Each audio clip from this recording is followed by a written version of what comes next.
बिस्मिल्लाहिर्रहमानिर्रहीम, अस्सलाम वालेकुम। मैं हूं आपका होस्ट चौधरी इरफान, आपको स्पोर्ट्स वन में वेलकम कहता हूं।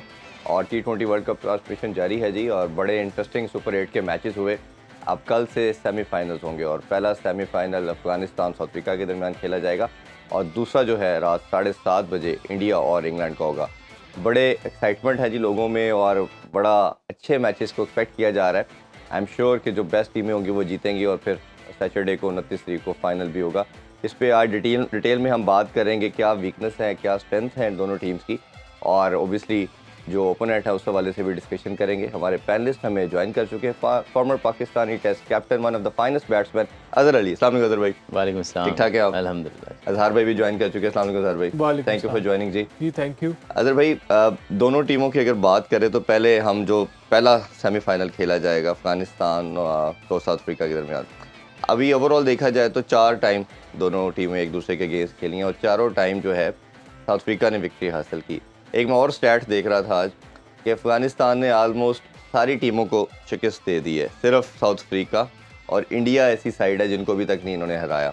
तो आई एम श्योर ये कहीं ना कहीं उनके माइंड में होगा कि जैसे उन्होंने इस दफ़ा पहली दफ़ा न्यूजीलैंड को हरा दिया है, ऑस्ट्रेलिया को हरा दिया है, सेमीफाइनल और फाइनल अगर में इंडिया आता है तो वो चाहेंगे कि हम वर्ल्ड कप भी जीते। तो ये जो बैरियर वो क्रॉस करते जा रहे हैं और ओवरऑल जो स्ट्रेंथ है दोनों टीम का कम्बिनेशन कैसे देखते हैं आप? देखिए, साउथ अफ्रीका का कम्बिनेशन अगर देखा जाए, हम रात को भी ये बात कर रहे थे, बहुत बेहतरीन कम्बिनेशन है। अगेन वही नॉकआउट स्टेज पे आके बड़ी सारी चीज़ें आपके अगेंस्ट चली जाएं तो आपका टूर्नामेंट वहाँ पे ख़त्म हो सकता है। तो आई फील कि एक अच्छा मैच देखने को मिलेगा अगर विकेट में थोड़ा सा भी टफ हुआ बैटिंग के लिए, तो फिर ये मैच इवन हो जाएगा, क्योंकि स्पेशली इस तरह की विकेट्स के ऊपर जहाँ बॉल बैट पे नहीं आता या थोड़ा सा स्पिन होता है बॉल, तो वहाँ पर अफ़गानिस्तान बहुत डेंजरस हो जाती है। स्पेशली अगर उनके जो बैटर्स हैं अप एट टॉप ऑर्डर वाले, वो अगर चल जाएं तो वो इतना टोटल कर देते हैं कि उनकी बॉलिंग फिर दूसरी टीम को मुश्किलात पैदा कर सकती है। और फिर साउथ अफ्रीका का एक मेंटल ब्लॉक भी है नॉकआउट स्टेज, अभी तक वो किसी फाइनल में नहीं पहुँचे आज तक वर्ल्ड कप के। तो आई थिंक एक बहुत बड़ा गेम होने जा रहा है। दोनों में से एक तो पहली दफ़ा फाइनल खेलेगा, ये तो फॉर श्योर है। लेकिन कौन अपनी नर्व्स को ज़्यादा अच्छे तरीके से करेगा कंट्रोल, क्योंकि अफ़गानिस्तान के लिए नथिंग टू लूज़ है, मतलब कि उनके लिए तो एक बहुत बड़ी जीत ऑलरेडी ये है। तो आई थिंक कि वो बहुत डेंजरस साइड होंगी साउथ अफ्रीका के, क्योंकि प्रेशर ज़्यादा साउथ अफ्रीका के ऊपर होगा कि अगर अफ़गानिस्तान ये मैच हार भी जाता है तो इट्स नॉट, वो ऑलरेडी काफ़ी कुछ अचीव कर चुके हैं। लेकिन साउथ अफ्रीका के ऊपर अब प्रेशर आना शुरू सही तरीके से होगा। ऑल्दो के अंडर प्रेशर इस वर्ल्ड कप में वो बेहतर रिस्पॉन्ड करते हुए नज़र आए हैं, स्पेशली उनके कप्तान और जितने भी उनके प्लेयर्स हैं वो बेहतर रिस्पॉन्ड किया। लेकिन अभी ये उनका जो मेजर टेस्ट वो है वो कल होगा जब ये सेमीफाइनल खेलेंगे। ऐसा वो नर्व्स की जिस तरह की हमने बात की पहले भी और आज भी करते हैं, एक्साइटमेंट लेवल अफ़गानिस्तान का बहुत ज़्यादा है, अफ़गानिस्तान के अंदर भी और विद इन टीम भी। आईसीसी ने आज कुछ रिलीज़ जारी की है और कुछ फुटेजेस जारी की हैं, वीडियोस शेयर किए हैं उन्होंने, उसमें अभी तक उनके चल रहा है। और कुछ प्लेयरों ने कहा हम सोए नहीं है, पूरा एक दिन हो गया है और अभी तक वो पार्टी और वो सारी सेलिब्रेशन चल रही है। और कैप्टन भी अभी तक वो उन्होंने दिखाया कि वो गाने सुन रहे। तो ये उस फ्लो में, आप खुशी के उस फ्लो में, कहीं आपको लगता नहीं है कि बीइंग अ प्रोफेशनल आपकी जो परफॉर्मेंस है वो सेमीफाइनल बड़े गेम में हैम्पर हो सकती है? क्योंकि कुछ लड़के इंटरव्यू में बोल रहे हैं कि we haven't slept for one day, तो ये एक दिन तो रह गया, ओबियसली कल मैच है, आज तो रेस्ट करेंगे वो। मगर समटाइम एट टाइम्स एग्जैजरेट भी हो जाती हैं चीज़ें, पर ठीक है, उनके लिए बहुत बड़ी खुशी है। लेकिन अगेन बहुत बड़ी कामयाबी हो सकता है, उनका वेट कर रही है वो भी, तो उनको थोड़ा सा रिलैक्स होने की भी ज़रूरत है। क्योंकि देखिए, आप अचीव कर लेते हैं फिर आपको आगे देखना है, और कोई ऐसी चीज़ नहीं है कि यार अब इससे आगे वो नहीं जा सकते, वो जा सकते हैं। उनको सबसे पहले ये खुद बिलीव करना है और आई फील कि एक दिन के बाद वो उस चीज़ पे रिकवर करके गेम पे फोकस करेंगे। लेकिन वही बात है कि आपने जितना भी अचीव कर लिया है दैट इज़ हिस्ट्री। आप इससे ज़्यादा और क्या कर सकते हैं, that needs to be address कि यार अब आपके पास एक और अपॉर्चुनिटी है, एक मैच जीत के आप वर्ल्ड कप का फाइनल खेलेंगे। तो ये one step at a time जो है वो इस तरह की टीमें लें तो वो कहीं आगे जा सकती हैं। और इन दी एंड देखिए, और पहला अब ये है कि सेमीफाइनल जीत के आप फाइनल खेलें, at least runner up of the world cup is वो कंफर्म हो जाएगा आपका। फिर आगे फाइनल पे आगे देख लेंगे, फिर हो सकता है फाइनल भी जीत जाए। बिल्कुल, नेवर नो, क्रिकेट है और इन्होंने तमाम अच्छी टीमों को हराया हुआ है और ये कंडीशंस इनकी हैं। जब भी यूएई में या वेस्ट इंडीज़ में वर्ल्ड कप्स होंगे, अफगानिस्तान जब तक राशिद खान हैं जब तक राशिद खान फिट हैं और टीम के अंदर हैं, ये कंडीशन उनको सूट करती हैं। बिल्कुल ऐसे और ही। उनको चाहिए कि ये अपॉर्चुनिटी देखें, इसमें इससे अच्छी अपॉर्चुनिटी उनको आपको क्या मिलेगी? मिल टीम भी सकती फॉर्म में है, आपको एक मेथड मिला हुआ है, फॉर्मूला मिला हुआ है मैच जीतने का, कैपिटलाइज करें इसको। बिल्कुल। इज़हार भाई, आपका ओपिनियन भी जानना चाहेंगे कि ये एक फ्लो जो बना है और मोमेंटम उनको मिल गया है, जो पीक कर रही हैं वो बहुत आउटस्टैंडिंग है, बट ये जो ओवर एक्साइटमेंट भी कई दफ़ा आपको लगता है, ओवर कॉन्फिडेंट होना, ये एक्साइटमेंट भी आपको ले बैठती है और कहीं ना कहीं बॉडी लैंग्वेज से ये उनके प्लेयर्स की कि हमने जो अचीव करना था वो हो गया, ये फील आ रही है। Obviously they will go for it और they will go hard, but ये आपको लगता नहीं कि ओवर एक्साइटमेंट, इतने बड़े गेम से पहले आपको रिलैक्स भी होना है? अजहर भाई तो ज़्यादा बेहतर एक्सप्लेन किया भी है और आगे भी करेंगे कि आपको बड़ी गेम से पहले सारी चीज़ों को, बॉक्सेस को टिक करना पड़ता है कि आपने रिलैक्स भी होना है, बॉडी को भी अलाउ करना है, अपने आप को ओवर एक्साइटमेंट में कहीं ऐसी चीज़ें नहीं कर जानी जो आपके बड़ी गेम में होती है, क्योंकि एक्सपोजर इस तरह का तो नहीं है। आप दुरुस्त कह रहे हैं कि डेफिनेटली एक बहुत बड़ी अचीवमेंट है, हिस्टोरिकल अचीवमेंट है। कभी भी वो सेमीफाइनल में नहीं गए किसी भी आईसीसी टूर्नामेंट का, और ये इनकी it's a testament to the upward trajectory of their cricket कि उन्होंने 2019 के वर्ल्ड कप में पहली दफ़ा उन्होंने वर्ल्ड कप खेला। उसके बाद से फिर आहिस्ता आहिस्ता उनका इम्प्रूवमेंट आती गई और with in a span of 5-6 years उन्होंने अपनी टीम को इतना ज़्यादा इस्टेब्लिश कर लिया है कि पता ही नहीं लगता कि एक फॉर्मर एसोसिएट साइट है या जिसको सो कॉल्ड मिनोस कह लें, टेस्ट प्लेइंग नेशन तो वो है, उन्हें टेस्ट स्टेटस तो वो अचीव कर सकें। तो ये बहुत बड़ी अचीवमेंट है, और गिवन द फैक्ट कि जो प्लेयर्स हैं उनके लिए एक मोमेंट ऑफ सेलिब्रेट तो है, तो अगर वो सेलिब्रेट कर रहे हैं तो वो डिज़र्व, वो उस पर कोई इतना हर्ज नहीं और बनता भी है सेलिब्रेट करना। लेकिन देन अगेन अभी भी टूर्नामेंट जारी है, तो कहीं ना कहीं जब आप सेलिब्रेशन में बहुत ज़्यादा एग्जैजरेट कर देते हैं या बहुत ज़्यादा आगे निकल जाते हैं, तो जो आपका फोकस होता है गेम पे वो कहीं ना कहीं डिस्ट्रैक्ट हो जाता है। और जो टूर्नामेंट की रिक्वायरमेंट है, क्योंकि अभी भी एक बहुत इंपॉर्टेंट मैच पड़ता है, उसके लिए आपने प्रैक्टिस भी करने हैं, मेंटली भी आपने अपने आप को प्रिपेयर करना है और दोबारा से फोकस करना है, दोबारा से कॉन्सनट्रेट करना है, दोबारा से अपनी you have to go back to the drawing room, planning करनी है, टैक्टिक्स पर डिस्कशन करनी है, सारा कुछ करना है। तो इस हवाले से मेरे ख्याल में तो अभी जो उनके सीनियर प्रोज हैं उनको चाहिए कि जो बाकी प्लेयर्स हैं उनको ज़रा ठंडा करें, उनको कहें रिलैक्स करें। अभी एक बड़ी एक जंग हम इससे बड़ी अचीवमेंट हमारा वेट एक आगे जंग जा रही है, उसके लिए तैयारी बड़ी ज़रूरी है। अदरवाइज़ अगर हम देखें तो फिर भी मैं समझता हूँ कि जो फेयरलेसनेस है वो तो उनके अंदर आ गई होगी, क्योंकि अब वो इस टूर्नामेंट को एंजॉय करेंगे। उनके लिए जो उन्होंने अचीव करना था या जो उनका टारगेट था उससे कहीं आगे जा चुके हैं। तो इस फेयरलेसनेस में और सेंस ऑफ एंजॉयमेंट में रिलैक्स होकर अगर वो खेलेंगे तो वो साउथ अफ्रीका को बड़ा टफ टाइम दे सकते हैं। बिल्कुल। अच्छा, ये पहला सेमीफाइनल जो है वो ट्रिनिडाड में खेला जाएगा और हमें लगता है कि जिस तरह भारत भी का जो मैच है इंग्लैंड के गेम वो गयाना में है। मार्क बुचर की मैं परसों स्टेटमेंट देख रहा था, उन्होंने ये मेंशन किया कि ये आईसीसी को बड़ा क्रिटिकली देखना पड़ेगा, ये पहले कैसे प्री डिसाइडेड हो सकता है कि अगर भारत सेमीफाइनल खेलेगा तो वो गयाना में खेलेगा। तो ये जो कुछ रूल्स में हमेशा हम देखते हैं मैनिपुलेशन कर दी जाती है, आ जाता है, इस पर बाद में फिर बात भी बहुत होती है, एक्स क्रिकेटर भी बात करते हैं, क्रिटिक्स भी बात करते हैं। तो इस हवाले से क्या कहेंगे आप? मुझे लगता है कि क्रिकेट बोर्ड्स को इस पे पहले स्टैंड लेना चाहिए था। बड़ी ऑब्वियस सी चीज़ है, किसी जो भी वजह होगी, आप कोई कभी ऐसे नहीं सुना कि यार ये पहले से एक टीम डिसाइड है कि ये इस टाइम पे खेलेगी या इस जगह पे इस वेन्यू पे खेलेगी। So that is where I feel के आईसीसी को देखना चाहिए कि, और फिर क्रिकेट बोर्ड्स बाकी अब प्लेयर्स बात कर रहे हैं, तो क्रिकेट बोर्ड्स का रोल क्या है फिर? यू नो इट्स ऑब्वियस चीज़ है कि कोई भी टीम एक्स्ट्रा एडवांटेज या डिसएडवांटेज क्यों ले या उसको डिसएडवांटेज हो। तो आई फील के बहुत ही मेरे लिए सरप्राइजिंग चीज़ है कि क्रिकेट बोर्ड्स ने इसके ऊपर पहले आवाज़ क्यों नहीं उठाई। हम तो यहाँ बात कर ही रहे हैं कि चाहे कोई भी टूर्नामेंट हो, एशिया कप हो, वर्ल्ड कप हो, कोई भी चीज़ हो, कोई डजेंट मैटर कि टीम की व्यूअरशिप क्या है, what ever the reason is, but एक वर्ल्ड इवेंट हो रहा है, उसमें पहले से प्री डिसाइडेड क्यों है? कैसे हो सकता है? किसी और जगह पे हम नहीं देखते। आप वैसे एक नेचुरली चीज़ों को मैनेज करें, लेकिन वो एक उसके अंदर वर्ल्ड कप के पूरे स्केड्यूल के अंदर वो चीज़ नज़र आए कि यार ये चीज़ें हैं, इस टीम को हमें यहाँ रखना है, इस टीम को यहाँ मतलब मेजर जो हमारा इवेंट है वो अच्छी जगह हो, for all the good teams, वो आप अलग सोचते हैं। लेकिन ये नहीं है कि एक अलग से टीम के लिए आप हर चीज़ कर रहे हैं। That is not fair and I think इस तमाम क्रिकेट बोर्ड्स को इस पर आवाज़ उठानी चाहिए।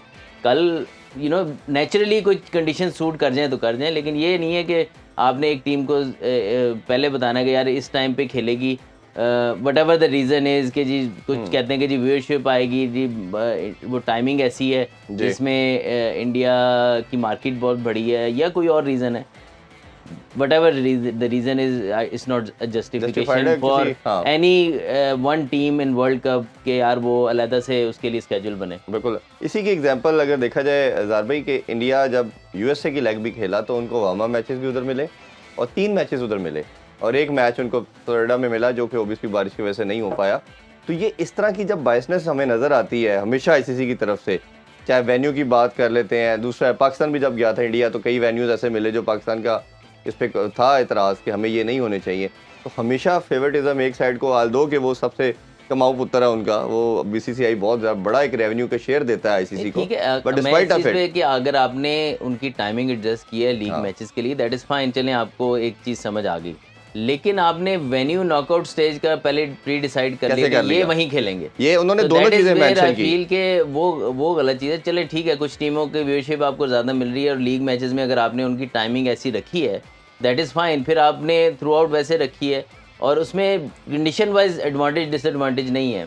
अब आपको पहले से पता है वर्ल्ड कप शुरू होने से पहले कि 11 में सेमीफाइनल होना है, आप उस हिसाब से अपनी टीम पहले से पिक कर सकते हैं। तो that is where I feel कि आपको नॉकआउट स्टेज पे आके नेचुरली वहाँ पे आ जाए, मतलब कि आपका पोजीशनिंग ऐसी हो जाए तो ठीक है। अगर नहीं होती, अगर आप उस दूसरे सेमीफाइनल में फॉल कर रहे हैं तो आपको उधर ही खेलना चाहिए। और प्लस उसमें भी मेरा अदर भी थोड़ा सा मेरा उसमें ज़रूर है कंसर्न कि पाकिस्तान 3 वेन्यूज़ पे खेला है, अपना जो यूएस लेग थी वो सिर्फ 2 वेन्यूज़ पे खेला, 90% तो उन्होंने एक ही वेन्यू पे खेल लिया। तो उस कंडीशन से आप प्रैक्टिस भी उधर कर रहे हैं, मैचेस भी उधर खेल रहे हैं, हमारे से पहले भी उनको थोड़ा आइडिया था, हमारे लिए तो बिल्कुल अलूफ किस्म की वो सारी कंडीशन थी। तो ये जो एक साइड पे बेंड हो जाना आईसीसी का, और अभी से नहीं देख रहे, जब से वो बिग 3 आई थी तब से हम ऑलमोस्ट 15-16 साल हो रहे हैं कि बिग 3 ख़त्म होने के बावजूद भी ये अपनी जगह पे ये प्लेस है ना चीज़ें। देखिए, जो वार्म अप मैचेस की बात है तो मेरे ख्याल में उसमें अगर पाकिस्तान ने जो स्केजुलिंग इस तरह की थी कि उनकी सीरीज़ जो थी इंग्लैंड के साथ, उसमें वो एक इंटरनेशनल मैच खेल रहे थे तो शायद वार्म आउट मैचेस के लिए उनके पास टाइम नहीं बचा। बाकी आई थिंक वेन्यू सिलेक्शन, अगर इंडिया को उधर तीनों मैचेस उन्होंने खेले न्यूयॉर्क में, और या 2 मैचेस उन्होंने खेले, एक उन्होंने फ्लोरिडा में खेला जो तीसरा उनका था। तो पाकिस्तान के लिए जो है इस हवाले से कि जी आपने 3 में एक मैच टेक्सास में खेला है, एक मैच आपने खेला है न्यूयॉर्क में खेला है, फिर एक मैच फ्लोरिडा में खेला है, ये कोई एक्सक्यूज़ तो नहीं होना चाहिए कि अंडर परफॉर्म किया। हम तो अगर हम तो वो बात ही नहीं कह रहे, लेकिन एक टीम के साथ बैलेंस होना चाहिए ना। मैं वही इस पर कर रहा हूँ, वो तो ठीक है, वो काफ़ी हद तक आप जस्टिफाई कर सकते हो, लेकिन ये चीज़ के पहले से डिसाइड कर दिया जाना है कि अगर इस वेन्यू में मैच होगा और अगर वो टीम क्वालिफाई करेगी तो इस वेन्यू में होगा और ये टाइमिंग्स होगी। इसको आप किसी भी तरह किसी भी स्पोर्ट में, ये बहुत ही अनप्रेसिडेंटेड चीज़ है, पहले से डिसाइडेड होता है कि किस टूर्नामेंट का जो विनर्स लूजर किसको खेलेंगे, और साथ ही साथ ये भी इस ग्रुप का जो ग्रुप टॉप करेगा वो और दूसरे ग्रुप का सेकंड, ये जो आपस में पहले ही डिसाइडेड होता है, सीडिंग्स होती हैं या फिर नॉकआउट राउंड्स होते हैं डिसाइड करने के लिए। इस तरह पहले से ही डिसाइड कर दिया जाना कि किसी भी सेमीफाइनल की वेन्यू क्या होगी और टाइमिंग्स क्या होगी, वो I don't think it's justified. इससे वैसे ही बड़ा रॉन्ग इंप्रेशन जाता है, even for the spirit of cricket, spirit of sports के लिए रॉन्ग इंप्रेशन जाता है कि अगर आप किसी भी एक टीम को अनड्यू फैसिलिटेट कर रहे हो, अनड्यू फेवर दे रहे हो, तो अगर तो कोई ऐसी चीज़ की जाए जिससे मार्केटिंग या commercial, I get that concern, लेकिन अगर आपने मार्केटिंग या कमर्शियल पॉइंट ऑफ व्यू से इंपॉर्टेंट है वो कंसर्न्स है, लेकिन उन चीज़ों को जो एक स्पिरिट ऑफ गेम है या कंपटीशन है या फेयरनेस है या ट्रांसपेरेंसी है, उसको अफेक्ट नहीं करना चाहिए। अगर वो चीज़ें गेम की ट्रांसपेरेंसी को, फेयरनेस को, इक्विटेबल या इक्वल अपॉर्चुनिटी फॉर ऑल को इंटरफेयर करी है तो उसको आप किसी भी तरह डिफेंड नहीं कर सकते। बिल्कुल, अगर इसकी टाइमिंग वैसे ही उस टाइमिंग पे रख सकते थे आपने, उसी टाइमिंग पे वो वहाँ पे मैच होता, उसी टाइमिंग पे वहाँ पे मैच हो जाता, तो वो काफ़ी और तरीके से भी हैंडल हो सकता है। लेकिन एक वेन्यू भी अलग से रख देना कि यार वेन्यू को करना टाइम का आपको पहले कहिए ठीक है जी, इंडिया आएगी तो मैच चलें सुबह होगा क्योंकि वहाँ की व्यूअरशिप उस टाइम पे आती है, लेकिन कंडीशन के जी वो उधर वो सुबह है वो शाम को है, वो आपको देखना नहीं कर सकते। बिल्कुल। अच्छा अदर भाई, दोनों की टीम का कंपैरिजन करें तो सबका मानना ये है कि अफगानिस्तान बहुत अच्छा करके आई, डिजर्विंग कैंडिडेट बने सेमीफाइनल के लिए, बट कहीं ना कहीं ये बात ज़रूर हो रही है कि batting, in terms of batting बात करें तो सिर्फ 2 प्लेयर रन कर रहे हैं और 2 प्लेयर्स के ऊपर आप इवेंट नहीं जीत पाते। और अगर जीत जाएं तो ऑब्वियसली एक मिरेकल ही नज़र आता है। लेकिन देखें ना कि सिर्फ 2 प्लेयर, उसके बाद जितने भी 3, 4, 5, 6 नंबर के बैटर हैं, कोई भी रन नहीं कर पा रहा। तो एक टाइटल जीतने के लिए कितना ज़रूरी है कि आपकी पूरी टीम रन्स करे। और दूसरी तरफ अगर साउथ अफ्रीका देखते हैं तो हर मैच में नया मैच विनर है उनके पास। इन टर्म्स बैटिंग भी देखें तो कभी मिलर जिता रहा है, कभी मार्करम अच्छा कर रहा है, कभी डी कॉक कर रहा है। तो ये दोनों का कम्बिनेशन कैसे देखते हैं आप? नहीं, बिल्कुल जो साउथ अफ्रीका के आपने राइटली पॉइंट आउट किया कि उनके पास all the way match winners मौजूद हैं। उनके पास ओपनर्स भी ऐसे हैं, डिस्ट्रक्टिव हैं, डिकॉक ने परफॉर्म किया है, इस तरह मिडिल ऑर्डर में क्लासन है, किलर हैं, किलर कह रहा हूँ मैं, किलर द मिलर है तो वो मिलर के बहुत बड़ा फैक्टर है कि उसने बड़े 1-2 मैच बड़े निकाले हैं। और मतलब कि कंप्लीट साइड है वो। वही बात है ना कि अगर अफगानिस्तान के दोनों ओपनर चलें या कोई और एक आधा बैट्समैन चल जाए और वो एक डिसेंट टोटल करें, otherwise south Africa is far much balance side. और अगर कंडीशन थोड़ी सी अच्छी हुई बैटिंग में तो फिर साउथ अफ्रीका को डोमिनेट करना चाहिए। ट्रिनिडाड की आपने विकेट के वाले से क्या आपको लगता है कि ये ज़्यादा किसको करेगी सूट? देखिए, डिपेंड करता है, टाइम्स वेस्ट इंडीज़ में पिचें थोड़ी सी डिफरेंट भी बन जाती हैं, लेकिन वो इतनी बुरी पिच है नहीं कि अगर 150, 145, 150 तो it's not a big problem there. तो काइंड ऑफ एक बैलेंस मैच होगा। साउथ अफ्रीका जो है वो इतना भी नहीं कि गियाना में कहीं ये मैच हो जाता, या इवन जैसे कि बारबाडोस बैटिंग ट्राई किया, लेकिन बारबाडोस में एट टाइम्स ये है कि सेकंड इनिंग बहुत मुश्किल हो जाती है।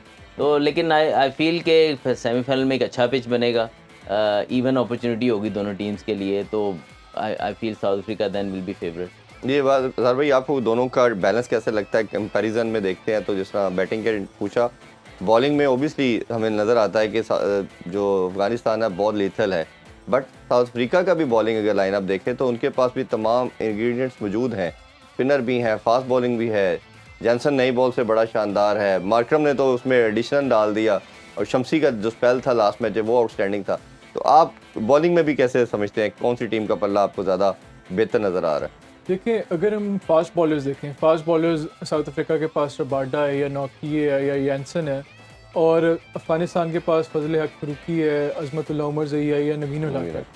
तो मैं समझता हूँ कि ऑन करंट फॉर्म तो फजल हक फरूकी बेहतर है, लेकिन अगर in terms of skill work देखें या इन टर्म्स ऑफ क्वालिटी देखें या ओवरऑल कंसिस्टेंट एक्सपीरियंस इवन देखें, साउथ अफ्रीका का जो बॉलिंग लाइनअप है जिसमें नौकी है, रबाडा है, यानसन है, इवन बैटमैन भी उनके पास एज अ चौथा फास्ट बॉलर ऑप्शन है। फास्ट बॉलिंग की टीचर हुई तो वो आल्सो तो fast in terms of fast bowlers south Africa के मेरे ख्याल में बेहतर है।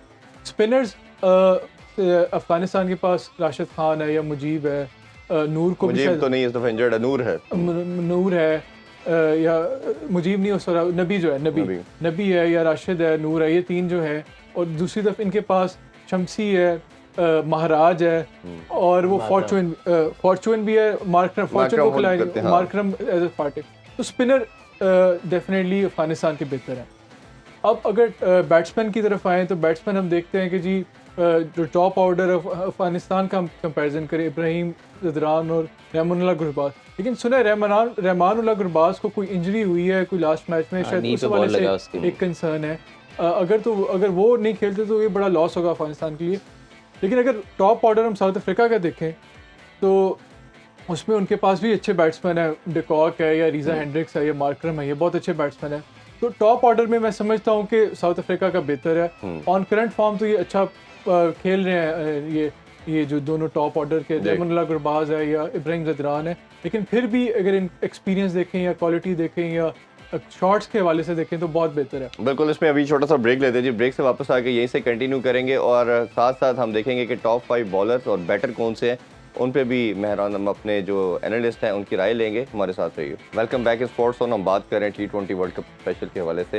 इज़हार भाई, आप बात कंप्लीट कीजिए जो आप बात कर रहे थे दोनों टीम की कॉम्बिनेशन के हवाले से। यही कह रहे थे कि जो स्पिन बॉलिंग है उसमें अफगानिस्तान स्ट्रॉन्ग है, फास्ट बॉलिंग में साउथ अफ्रीका स्ट्रॉन्ग है।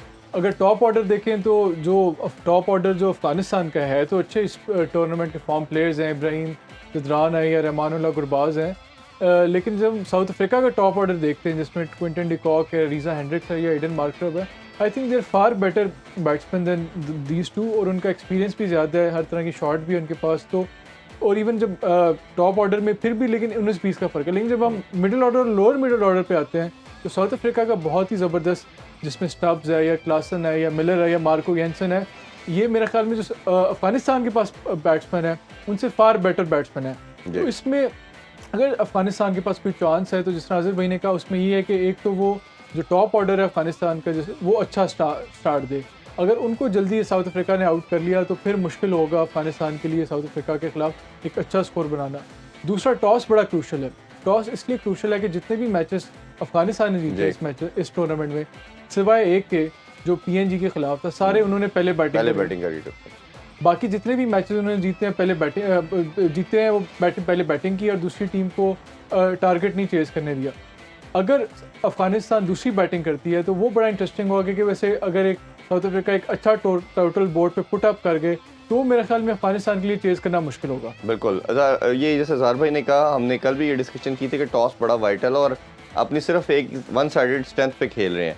दूसरी तरफ अगर ये एक्सपोज करती है साउथ अफ्रीका कहीं ना कहीं, और साउथ अफ्रीका का भी माइंड में ये ज़रूर होगा कि हम चोक कर जाते हैं तो बैटिंग में चोक हमारे अगेंस्ट भी जब वर्ल्ड कप में आपने देखा कि हमने बड़ा अच्छा कमबैक कर लिया था और कोलैप्स से वो डरेंगे, तो वो भी ये चाहेंगे कि अपने बैटर को रिलैक्स रखें, पहले रन्स ऑन द बोर्ड लगाएं, बॉलिंग में इतनी स्ट्रेंथ है कि उनको फिर आउट करें। आपका क्या टेक? मेरे ख्याल में अफ़गानिस्तान तो बड़े अरसे से ये इनकी स्ट्रेंथ रही है, बहुत रेयरली ये पहले बॉलिंग करते हैं, चेज़ पे ये नहीं जाते। और इस तरह साउथ अफ्रीका के लिए भी आज जो कंडीशंस नॉर्मली देखी हैं वेस्ट कैरिबियन में भी, उसमें अगर आप अच्छा टोटल कर लेते हैं चेज़ करना आसान नहीं है अनलेस के बहुत ही फ्लैट कंडीशंस हों। और बहुत मेरे ख्याल सेंट लूसिया के अलावा कोई भी ऐसी ग्राउंड नहीं है जहाँ पे बहुत हैवी रन्स हो रहे हों। तो आई फील के बैटिंग फर्स्ट बहुत ज़्यादा, अनलेस रेन अफेक्टेड गेम हो तो उसके अंदर आप देख सकते हैं कि जैसे अफ़गानिस्तान और बांग्लादेश की गेम थी उसमें भी आई थिंक सेकंड बैटिंग को एडवांटेज था, लेकिन वो हुआ ये कि वो 12 ओवर में चेज़ करना था इसलिए उनको, अदरवाइज़ तो वो बारिश जितनी होती है उतना सेकंड बैटिंग को फ़ायदा हो जाता है। तो अगर तो रेन अफेक्टेड गेम नहीं है तो आप इसमें पहले बैटिंग करके runs on the board, pressure game भी है और फॉर्मूला भी ज़्यादातर इन ग्राउंड्स पे यही चल रहा है कि जब आप अच्छा टोटल कर लेते हैं वो चेज़ करना आसान नहीं है। बिल्कुल ऐसा ही है। और साथ साथ अगर हम टॉप 5 बैटर और बॉलर्स की भी बात करें, वो भी बड़े इंटरेस्टिंग स्टैट है, उस पर भी डिस्कशन करते हैं।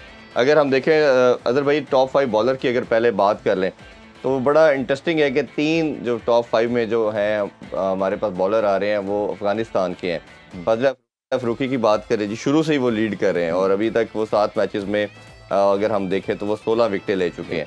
दूसरे नंबर पे असदीप हैं, उन्होंने 15 विकेटें ली हैं 6 मैचेस में।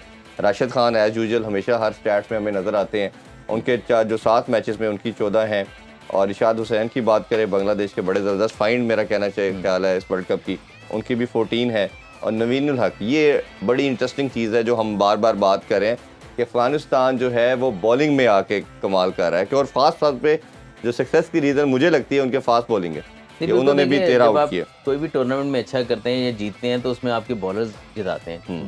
बैटर्स आपको मैचेस जिता सकते हैं, लेकिन अगर आप ने टूर्नामेंट जीता आपकी बॉलिंग फॉर्म में होना बहुत ज़रूरी है। एक तो ये कि 3 बॉलर आपके टॉप विकेट टेकर्स में हैं, दिस इज़ बड़ी मेजर अचीवमेंट है। और फिर 5 बॉलर के पाँचों एशिया से हैं जो टॉप 5 में, तो दैट इज़ कि क्यों सिर्फ बांग्लादेश टीम है जो सेमीफाइनल में नहीं पहुंच सकी, बाकी दोनों टीमें जो इंडिया है और बांग्लादेश दोनों सेमीफाइनल में है। आई फील के बाकी बॉलर्स ने भी अच्छी बॉलिंग की है, लेकिन इनकी कंसिस्टेंसी, इनकी इकोनॉमी रेट्स देखें तो बहुत ज़बरदस्त हैं। लेकिन आई स्टिल बिलीव इन सबसे ज़्यादा बेस्ट बॉलर जो इस टाइम पे वर्ल्ड कप के हैं वो बुमराह है। बिल्कुल वो आई थिंक आखिरी मैच में जाके सिर्फ उनको मेरे ख्याल हुआ है तो 4+ पे गए होंगे वो, वरना वो 3.4 3.3 इकोनॉमी से वो बॉल कर रहे हैं। एट टाइम्स आपको विकेट्स नहीं मिलते, लेकिन आप फिर भी T20 गेम में विकेट्स भी मैटर करते हैं, लेकिन आप एक जो प्रेशर डेवलप करते हैं ना 3-4 अच्छे ओवर करके, वो बहुत ज़्यादा की भी होता है। तो आई थिंक कि अगर इंडिया ये वर्ल्ड कप जीतता है तो मेरे ख्याल में बॉलर ऑफ द टूर्नामेंट तो बुमराह ही बनता है। बॉलर्स की भी जी बात कर लेते हैं, टॉप 5 बॉलर्स की भी अगर जिक्र करें तो उसमें जैसा बॉलर की बात की तो बैटर के जिक्र करें तो 2 बॉलर तो ओबियसली फिर आ रहे हैं हमारे सामने। और गुरबाज वेयर अगेन 40 की एवरेज के साथ है जी, और उनका देखें तो 281 रन्स हैं। इसी तरह ट्रेविस हेड है, बड़ी शानदार इनिंग्स खेली, उन्होंने भी 7 मैचों में 255 किए।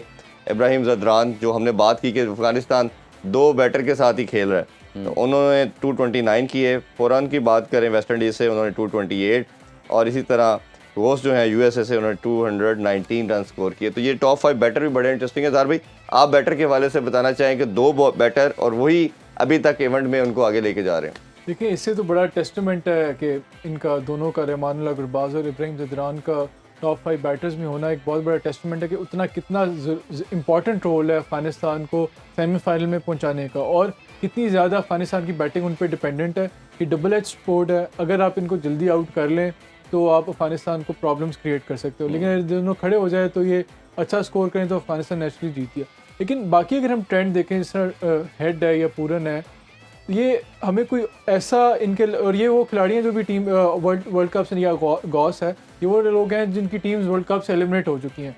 तो एक ट्रेंड ये नज़र आ रहा है कि कोई भी ऐसा बैट्समैन नहीं जिसने बहुत कंसिस्टेंटली ज़्यादा स्कोर्स किए हो, बिट्स एंड पीसेस में इनिंग्स दिखाई हैं, जिस तरह डिकॉक की एक लंबी इनिंग्स थी या शर्मा की लंबी इनिंग्स थी।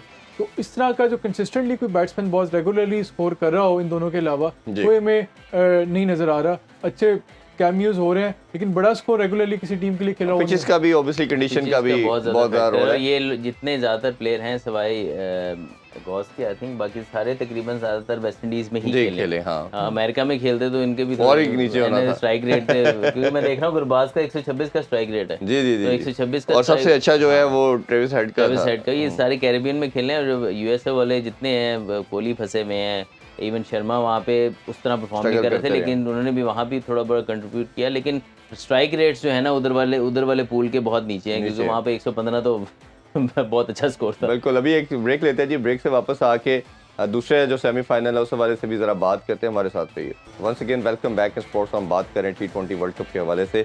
अदर भाई सेकंड सेमीफाइनल की अगर थोड़ी जिक्र कर लें तो ओबियसली हमें मालूम है कि ये गयाना में जिस तरह हमने बात की खेला जाएगा इंडिया और इंग्लैंड के दरमियान, दोनों बड़ी इक्वल और बैलेंस साइड नज़र आ रही हैं। अच्छा, एक इंटरेस्टिंग चीज़ देखें, दोनों अगर सेमीफाइनल में उधर जो है साउथ अफ्रीका वो अनबीटन अभी तक होती आ रही है, और जो अफगानिस्तान है वो एक मैच सुपर 8 में हारी, एक पहले वो अपने जो राउंड मैचेस थे उसमें हारी। इसी तरह इंग्लैंड और इंडिया की बात करें तो जो इंडिया है वो अनबीटन आ रही है, सारे मैचेस जीत के आ रही है, और इंग्लैंड भी 2 मैचेस हारी हैं, एक पहले अपना राउंड मैच हारी और फिर उसमें सुपर 8 में एक मैच हारी।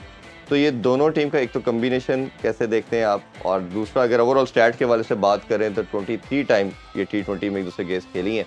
12 दफ़ा जो है इंडिया ने विक्ट्री हासिल की, 11 दफ़ा जो है इंग्लैंड ने, और इसी तरह वर्ल्ड कप में भी ये एक दूसरे के अगेंस्ट 4 दफ़ा आई और 2-2 दफ़ा विक्ट्री हासिल की। कौन सी टीम आपको लगती है, क्योंकि जो इंग्लैंड का माइंड सेट है वो भी ऑस्ट्रेलिया की तरह बेसबॉल मॉडल अटैक है? देखिए इनका जो स्टैट्स हैं पुराने वो तो T1 ही चल रहे हैं, वर्ल्ड कप के हों चाहे नॉर्मल T20s के हों, लेकिन वही अगेन है ऑन द डे कौन अच्छा खेलती है। India will start slight favourite because जो फॉर्म है उनकी और जो कंडीशंस उनको ज़्यादा सूट करेंगी, लेकिन ये देखा गया है पहले पास में भी इंडिया को एट टाइम्स सूट भी करती हैं कंडीशंस, लेकिन दूसरी टीम उनको काउंटर बहुत अच्छा करती है। तो इंग्लैंड के अंदर एबिलिटी है उन कंडीशंस को काउंटर करने की भी, क्योंकि इंग्लैंड के जो कुछ प्लेयर्स हैं जैसे बटलर हो गए या जॉनी बेस्टो हो गए, या कुछ इस तरह के जितने प्लेयर्स हैं ये काफ़ी अरसे से अब स्पिन IPL वगैरह भी खेल रहे हैं, स्पिनिंग ट्रैक्स के ऊपर भी ये कर चुके हैं परफॉर्म। मोइन अली हैं इस तरह, और वो क्या नाम है उनका जो लाहौर कलंदर से खेले थे वो भी स्पिन को बहुत अच्छा खेलते हैं, हैरी ब्रुक। तो ये सारे लोग अब इतना बुरा नहीं खेलते स्पिन के अगेंस्ट, वो है कि क्लिक करने की बात है, इनके पास स्वीप्स रिवर्स स्वीप सब कुछ मौजूद है।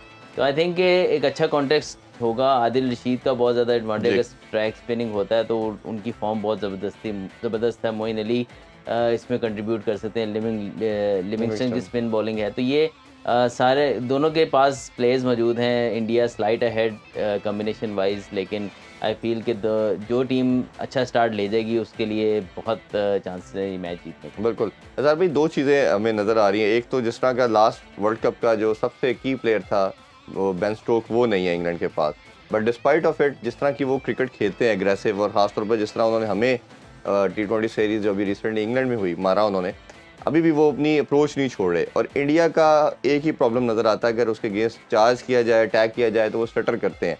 तो ये ऑस्ट्रेलिया के बाद दूसरी ऐसी साइड है जो हमें कहीं ना कहीं लगता है कि इंडिया को प्रॉब्लम कर सकती है। तो आप इस कम्बिनेशन को कैसे देखते हैं? देखिए आप सही कह रहे हैं, जो इंडिया का बैटिंग पावर प्ले होगा या इंग्लैंड का बैटिंग पावर प्ले होगा वो बड़ा क्रूशल होगा, क्योंकि अगर इंग्लैंड अच्छा स्टार्ट लेते हैं इंडिया के ख़िलाफ़, जिस तरह के इंग्लैंड के पास बैट्समैन है, बटलर है या जैक्स है, या अगर तगड़ा स्टार्ट लेते हैं वो, तो वो एक ट्रबल क्रिएट कर सकते हैं। अगर उनको बैकफुट पर लेके आते हैं इंडिया के बॉलर्स को, फिर इंडिया के लिए उसको कम बैक करना मुश्किल होगा। अदर बैलेंस तो देखें दोनों टीम्स का बड़ा ही नेक टू नेक है और 19-20 का फ़र्क लग रहा है और ऑन द डे जो भी टीम बेहतर खेलेगी वो जीत जाएगी।